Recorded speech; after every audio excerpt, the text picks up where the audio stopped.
যাদের আমরা গ্রেফতার করি তাদের প্রত্যেকের মোবাইলের টাওয়ার লোকেশন সংগ্রহ করে তারপর সেটা গুগল ম্যাপের সাহায্যে প্লটিং করে আদালতে পেশ করি, যাতে ঘটনার দিন ঘটনাস্থলে সংশ্লিষ্ট সময়ে অভিযুক্ত ব্যক্তিদের উপস্থিতি, তাদের প্রবেশ এবং প্রস্থান সংশয়াতীতভাবে প্রমাণিত হয়।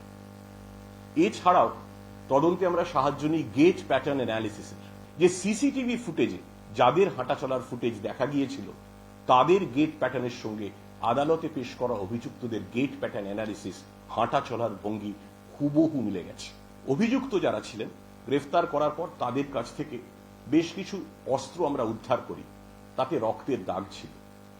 সেই রক্তের ডিএনএ স্যাম্পল আমরা পরীক্ষা করি এবং দুই যে মৃত হরগোবিন্দ দাস এবং চন্দন দাস, তাদের যে শরীর থেকে যে আমরা পিএম ব্লাড কালেক্ট করি, ওই অস্ত্রে লেগে থাকা রক্তের ডিএনএ স্যাম্পল মিলে গেছে এবং গণপিটুনিতে মৃত্যু 103(2) 103(2) বিএনএস এই ধারায় ভারতবর্ষে এটা দ্বিতীয় কনভিকশন। 8 মাস 10 দিনের মাথায় দোষী সাব্যস্ত হয়েছেন অভিযুক্তরা।